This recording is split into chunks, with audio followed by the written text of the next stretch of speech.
श्री जगदीश प्रसाद गुप्ता छत्तीसगढ़ शासन में chief engineer के पद से रिटायर होने के बाद श्री द्वारिका महाराज स्मृति न्यास के तत्वाधान में श्री द्वारकाधीश एवं बागेश्वर महादेव मंदिर का वर्ष 2005 में अपने पुत्रों इंजीनियर कुंजन गुप्ता एवं इंजीनियर भुवन गुप्ता के सहयोग से अवंती विहार रायपुर छत्तीसगढ़ में निर्माण करवाया। श्रीमद् भागवत कथा, राम कथा, गीता तत्व, वेदांत आदि के तात्पर्य को व्यासपीठ से कहने के कारण संतों द्वारा इन्हें आचार्य श्री जगदीश भी कहा जाता है। अपना संपूर्ण जीवन परमात्मा की सेवा में दिया।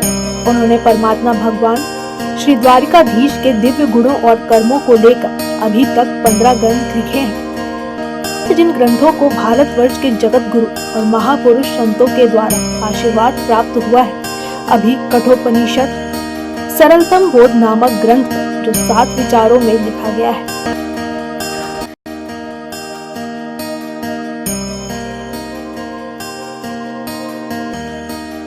हरि ओम।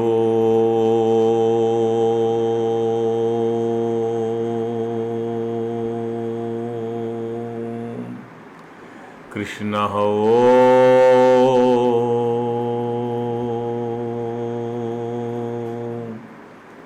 समं प्रशांतं सुमुखं दीर्घचारु चतुर्भुजं समान कर्ण विन्यस्त स्फुरन् मकराकृतकुण्डलं हेमाम्बरं घनश्यामं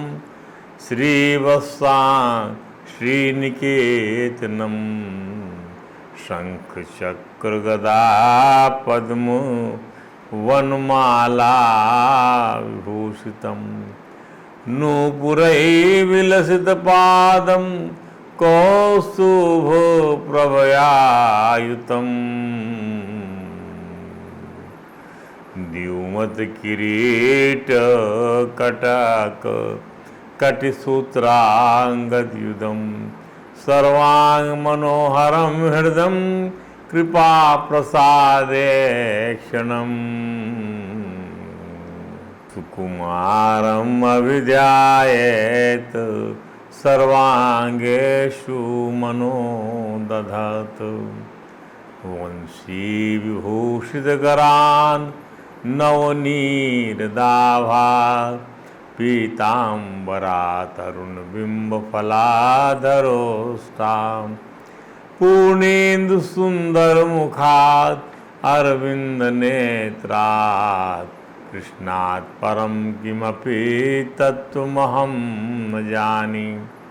तप्त कांचन गौरांगी राधे वृंदावनेश्वरी वृषभानुसुते देवी प्रणमामि हरिप्रिये। गुरुर्ब्रह्मा गुरुर्विष्णु गुरुदेवो महेश्वर गुरुर्साक्षात् परं ब्रह्म तस्मै श्री गुरुवे नमः। जयति तेऽधिकं जन्मना व्रजः शयत इंदिरा शाश्वतहि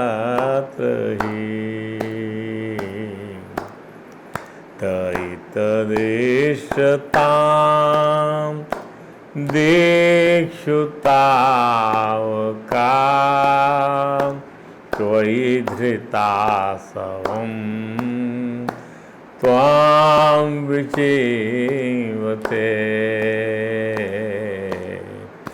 रूपं यत् तत् प्राहुर्व्यक्तमाद्यं ब्रह्मज्योति निर्गुणं निर्विकारं सत्तामात्रं निर्विशेषं निरीहं सत्वं साक्षात् विष्णु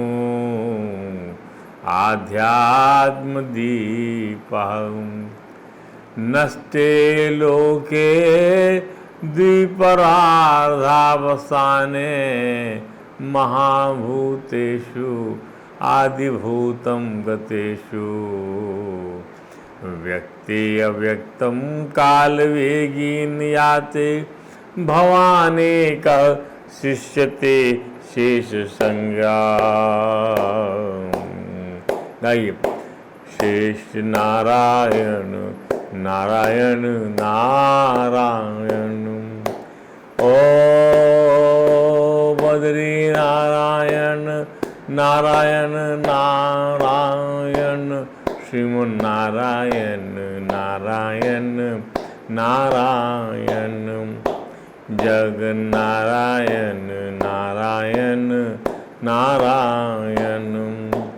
ओ राम नारायण नारायण नारायण। द्वारका नारायण नारायण नारायण। ओ लक्ष्मी नारायण नारायण नारायण। भजमन नारायण नारायण नारायण। ओ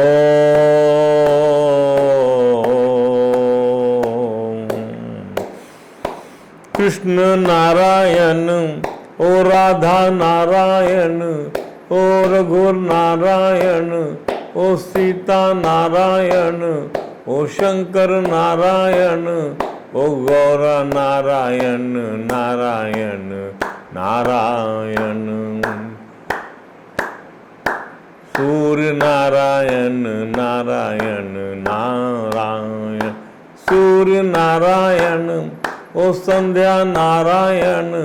ओ चंद्र नारायण। ओ रोहिणी नारायण। ओ पृथ्वी नारायण। ओ विष्णु नारायण नारायण नारायण। अक्षय नारायण नारायण नारायण। माते नारायण। ओ ग्रह नारायण। ओ देव नारायण नारायण नारायण। ओ गंगा नारायण। ओ जमुना नारायण। ओ विद्या नारायण। ओ रेवा नारायण। ओ गोदा नारायण नारायण नारायण। भजमन नारायण नारायण नारायण। सनत नारायण। ओ नारद नारायण। ओ व्यास नारायण। ओ शुक नारायण। ओ चैतन्य नारायण नारायण नारायण। भक्त नारायण। ओ भक्ति नारायण। ओ गुरुवर नारायण।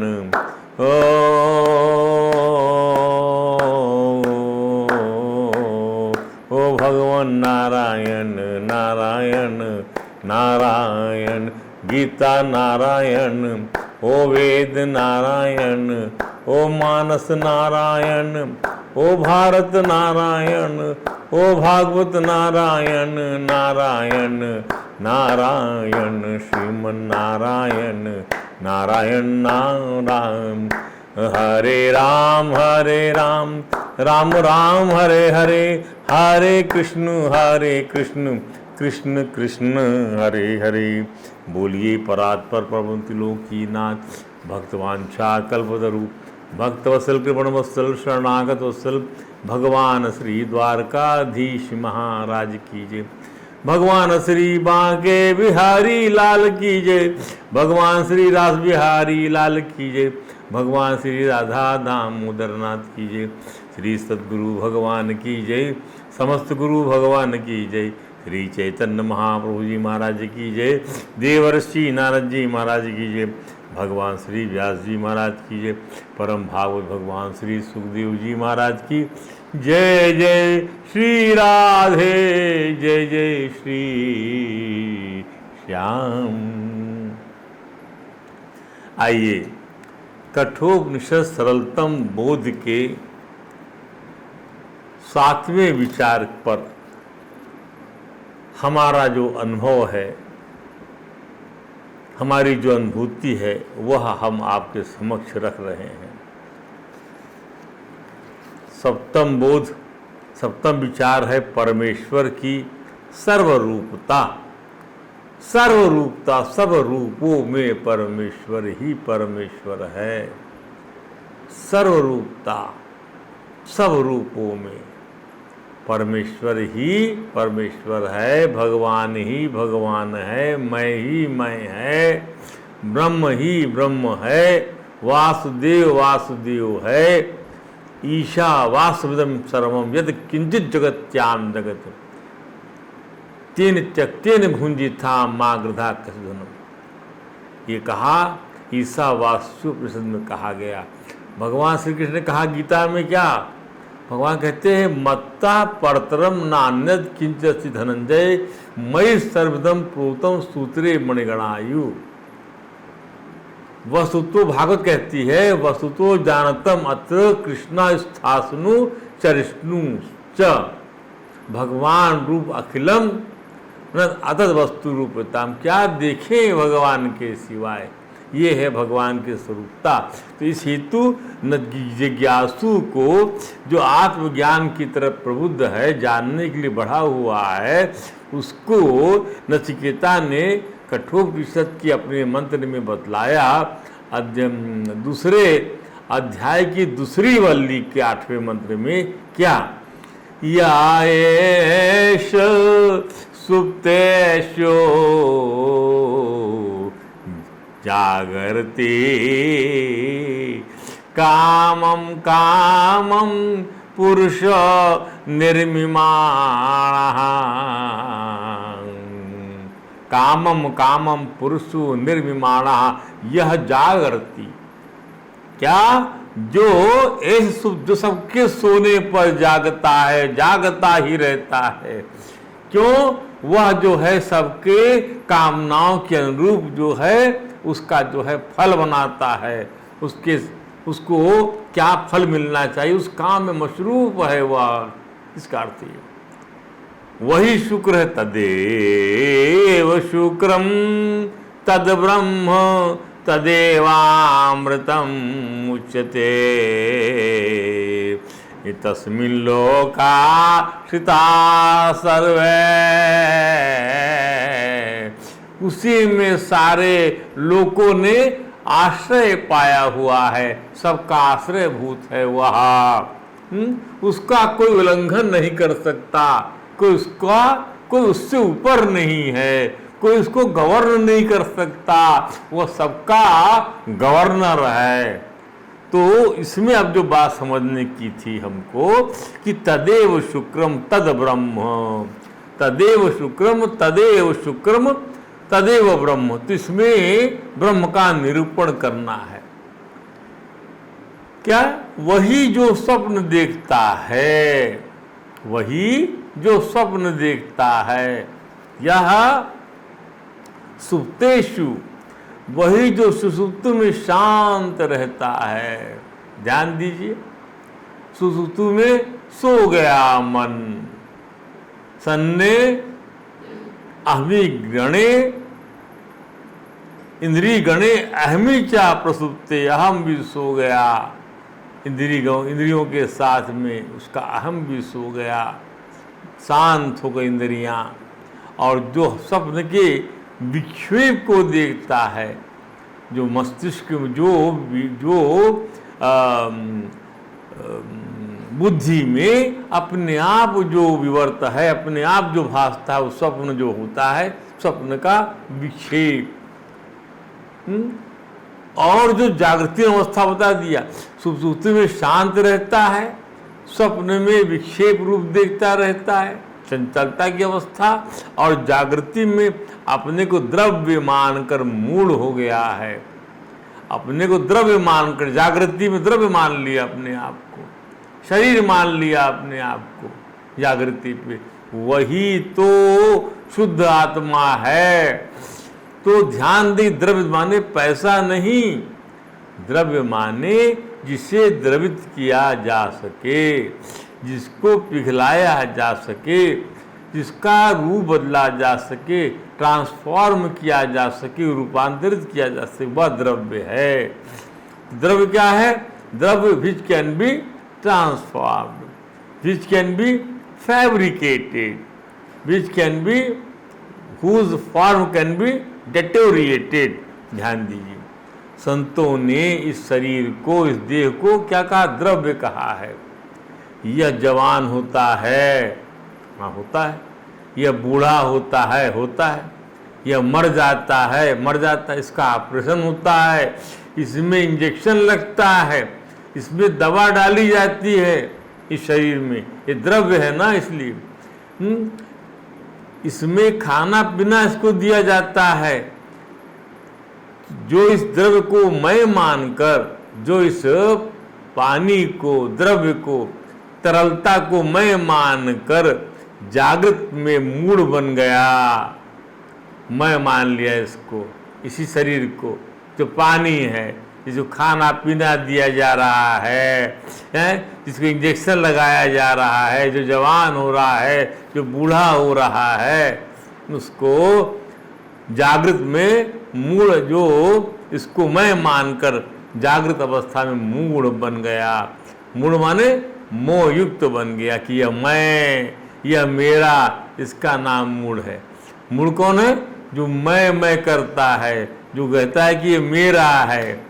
दूसरे शब्दों में जो जागृत अवस्था में मोहग्रस्त बन गया, जागृत अवस्था में इस द्रव्यात्मक शरीर को अपना स्वरूप समझ लिया, तो मूढ़ना बन गया। जिसको खाना पीना दिया जा, उस आत्म तत्व को न खाने पीने की आवश्यकता है, न इंजेक्शन की आवश्यकता है, न ऑपरेशन की आवश्यकता है, न वो बूढ़ा होता, न वो जवान होता, न वो मरता, तब वह निर्मोही अवस्था में है। और आप जो है इस शरीर को पाकर मैं बन गए, मैं और मेरा करने लगे, तो मूढ़ बन गए। तो आप मोहग्रस्त हो गए जागृत अवस्था में, आँख खुली हुई है, जाग रहे हैं, सोए नहीं। और स्वप्न अवस्था में अपने मन के अंदर में नई नई सृष्टि बना रहे हैं स्वप्न में, जिसका कोई आधार नहीं है, जो रहने वाली नहीं है। स्वप्न आँख खुली तो जागृत अवस्था से बदतर स्थिति में आप पहुंच जाते हैं, और सुसुप्ति में जाकर आराम कर रहा होता है, नई स्थिति में, और जो सुसुप्ति में सो जाता है। तो और वो कैसा है? जो ब्रह्म है, सुप्तेषु जागृति, जागता रहता है। ध्यान दीजिए, अपने देश काल और वस्तु कल्पना को साथ लिए जागता है, अपने साथ अपने देश काल और वस्तु की कल्पना को। और जब देश काल द्रव्य की कल्पनाएं सो जाती हैं, तब भी तो स्वयं जागता रहता है। ध्यान दीजिएगा, देश काल और द्रव्य की कल्पनाएं सो गई, अब वहाँ कोई देश नहीं है, रायपुर नहीं है, दुबई नहीं है, बिलासपुर नहीं है, सो गई वो कल्पना। आप सुसुप्ति में हैं, काल, कोई समय का बोध नहीं है, तब भी तो स्वयं जागता है वो। यह जो चैतन्य है, यह जो दृष्टा है, यह कौन है? इस संबंध में यमराज ने कहा, ए नचिकेत, 3 बातों को ध्यान दीजिए। एक तो पहली बात यह है कि हम जो है अमृतत्व को प्राप्त करना चाहते हैं। दूसरे यह कि हम हैं कौन, इसका यथार्थ ज्ञान प्राप्त करने का हमारा उद्देश्य होता है। हम चाहते हैं अमृत को पाना, अमृत पद की चाहना है हमारा लक्ष्य। और दूसरा क्या है? दूसरा ये है कि हम कौन हैं, इसका यथार्थ ज्ञान प्राप्त करना चाहते हैं। और तीसरी बात यह है कि जब आनंद की दृष्टि से हमने प्रयोजन बना लिया, चित्त की दृष्टि से यथार्थता का ज्ञान प्राप्त कर लिया, हमें आनंद प्राप्त करना है, चित्त की दृष्टि से हमको यथार्थता का ज्ञान प्राप्त करना है, और स्वरूप की दृष्टि से शुद्ध रूप का ज्ञान प्राप्त करना है, तो सार यह निकला कि अंतःकरण जब शुद्ध होगा तभी परमात्मा का साक्षात्कार होगा और हम स्वयं को ब्रह्म जानेंगे।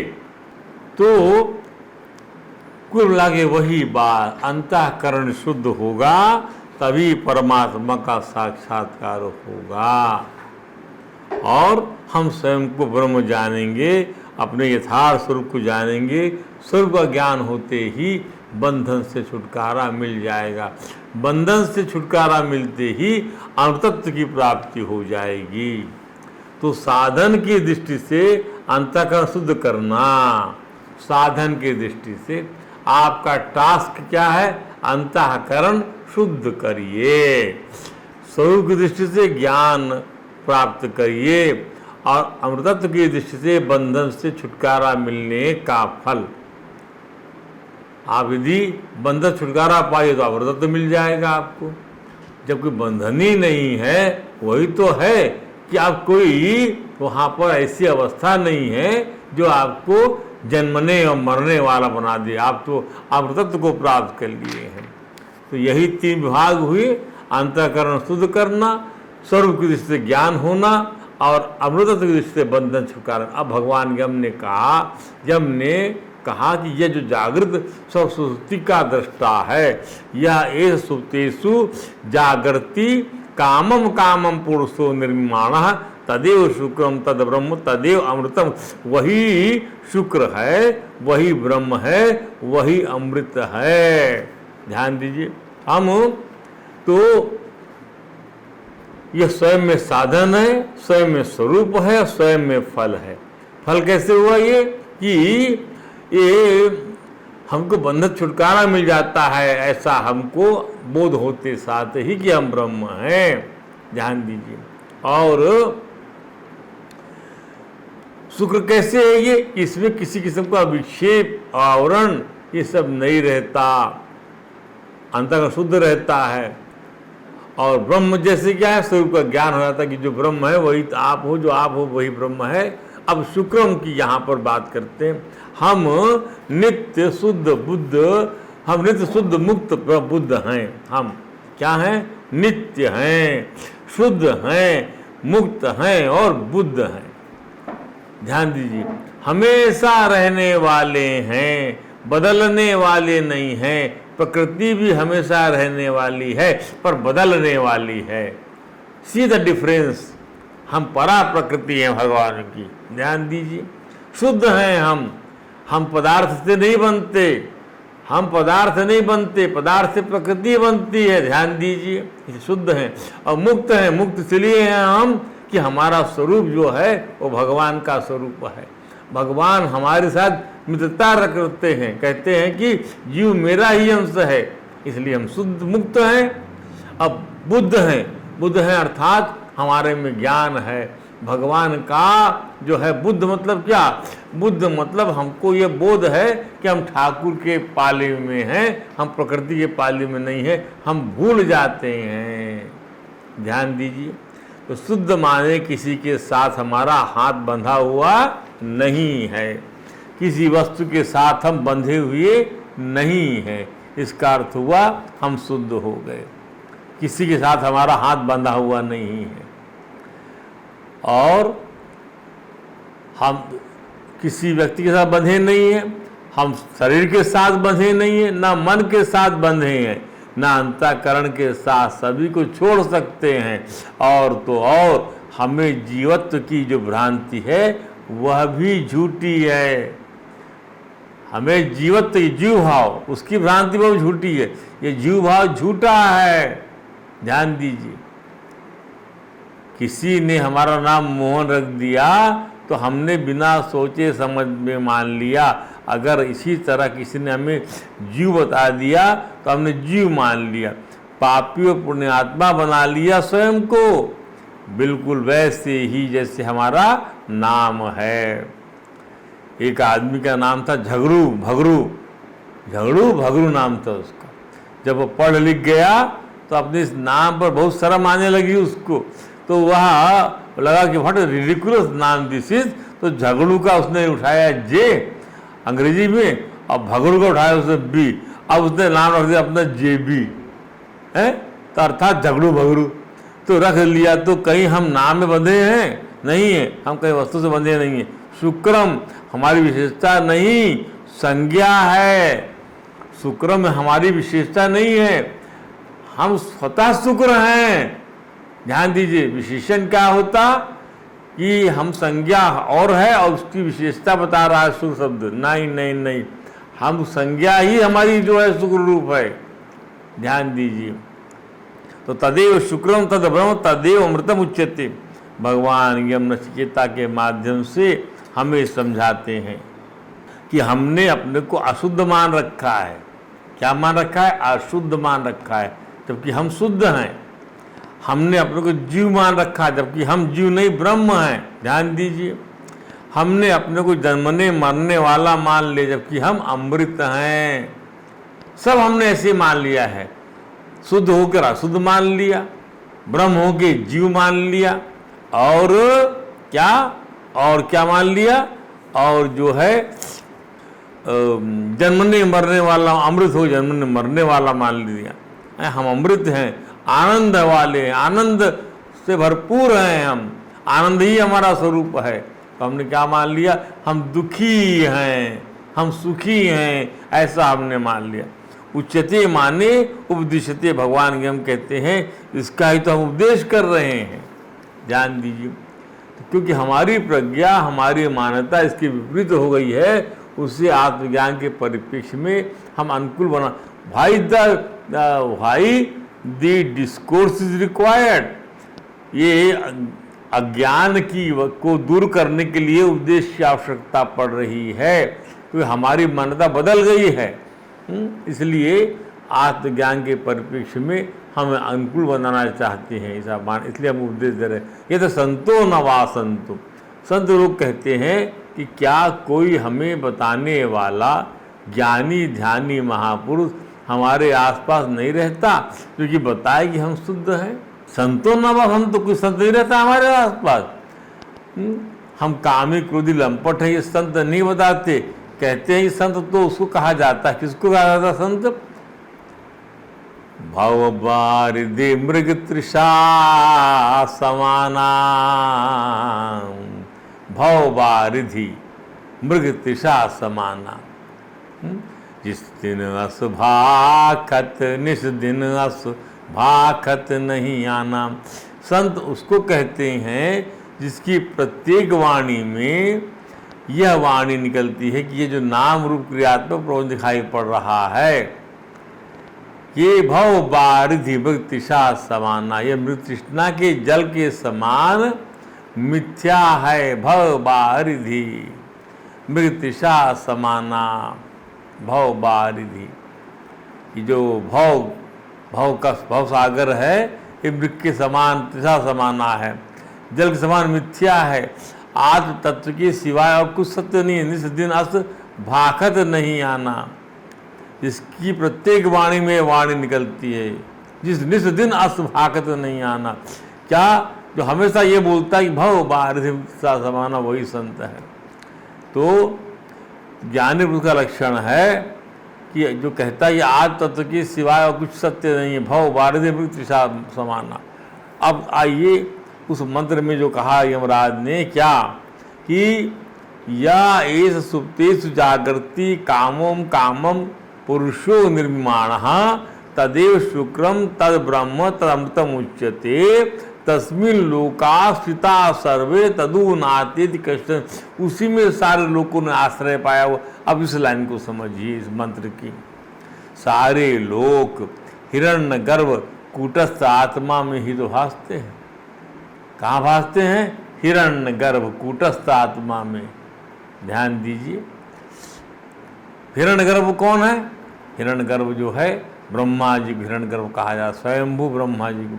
और देश की दृष्टि से, काल की दृष्टि से, वस्तु की दृष्टि से, अंतरंगता की दृष्टि से, ध्यान दीजिए, हर किसी दृष्टिकोण से देखा जाए, देश in the respect of space, in respect of time, in respect of outlook, in respect of internal approach, अधिष्ठान से, in respect of आश्रय, तात्विकता की दृष्टि से देखा जाए इस फर्म का कोई अतिक्रमण नहीं कर, जितने इसी दृष्टिकोण से आप देखेंगे ब्रह्म को कोई भी काट नहीं सकता, कि उसका उल्लंघन नहीं कर सकता। चेतना है जो, कौन काटेगा चेतना को? ये आत्मा ब्रह्म है, एतद वही तत्, ये आत्मदेव वही ब्रह्म है, दूसरे नहीं। अब आइए इसके बाद में दूसरे पक्ष की बात रखते और सत्य को उद्घाटन करते हैं कि वेदांत में महावाक्य जो होता अहम ब्रह्मास्मि, इसका क्या तात्पर्य आपको बताते हैं। तो स्वामी अखंडानंद जी महाराज वैदिक विद्वान, भगवान के प्रति भक्त हैं, जिनका साहित्य आज झरझर चर्चा का विषय बना हुआ है, वो कहते हैं यदि हम कहें हम अहम अस्मि बोलें, क्या हम अहम अस्मि बोले, अहम ब्रह्मस्मि ना बोले, हम अहम अस्मि ब्रह्म हटा दें, हैं आई एम बोले, आई एम ब्रह्म ना बोले, आई एम बोले खाली, तो क्या इसे महावाक्य या ग्रेटर सेंटेंस कहा जा सकता है? नो। अहम अस्मि माने मैं हूँ, तो मैं हूँ यह बात चींटी को भी मालूम है कि नहीं, मच्छर को मालूम है कि नहीं, कोई छूता है तो क्यों भागता है, कोई उड़ता है उड़ाता है तो क्यों उड़ता है, मैं हूँ यह बात तो जिये को भी मालूम है, मच्छर को भी मालूम है, पागल को भी मालूम, बेवकूफ़ को भी मालूम है मैं हूँ, यह तो सबको मालूम है। अहम अस्मि ये वाक्य है कि नहीं है, कि वाक्य तो है, ये वह मैं हूँ, मगर हमें इतने में ही संतोष हो जाए कि मैं हूँ, तो हमको ये कहना पड़ेगा कि जन्म होते हुए भी हम हैं, मरण होते हुए भी हम हैं, राग द्वेष करते हुए हम हैं। परंतु वेदांत की महिमा परम्पार है, ध्यान दीजिए, वेदांत इसलिए उसकी महिमा है कि वह ये नहीं कहता कि मैं हूँ। वेदांत महावाक्य जन अनुभव का उल्लेख नहीं है, यह वेदांत जो मैं हूँ, यह वेदांत महावाक्य जन अनुभव का उल्लेख नहीं है। ये मैं हूँ को आप महावाक्य नहीं कह सकते वेदांत का। हमारे दिल में यह अगर हो गया कि मैं हूँ तो वेदांत बोध हो गया हो, ऐसा समझना गलत है। महावाक्य बोलता है अहम ब्रह्मास्मि, इसलिए वाक्य जो है ऐसा कहा है अहम ब्रह्मास्मि। इनमें अब मैं नाम के साथ ब्रह्म का नाम भी आ गया। अस्तु, ब्रह्म का अर्थ समझना आवश्यक है। ब्रह्म शब्द का अर्थ है क्या? सत्य ज्ञान, सत्यम ज्ञानम अनंतम ब्रह्म, सत्यम ज्ञानम अनंतम ब्रह्म, यह ब्रह्म शब्द का अर्थ है। ब्रह्म उसे कहते हैं जो सत्य होवे। कौन है ब्रह्म? जो सत्य होवे। और माने जिसको कभी कहीं कोई किसी वस्तु में ना बोल सके कि ये नहीं है ब्रह्म, नहीं, किसी वस्तु में किसी काल में वहाँ ना ये नहीं है, नहीं है, नहीं नहीं नहीं, ब्रह्म वो ब्रह्म है। कहीं माने किसी स्थान में किसी अवस्था में कोई भी मनुष्य, चाहे आस्तिक हो या नास्तिक हो, चाहे वैदिक हो चाहे अवैदिक, किसी भी प्रकार से ना कर सके, न समाधि से, न विवेक से, न उपासना से ना कर सके, उसका नाम सत्य है। यानी सत्य को आप समझ गए तो ब्रह्म को आपने समझ लिया। सत्य माने अबाध्य, जिसके झूठेपन का, जिसके मिथ्यात्व का निश्चय ना हो सके,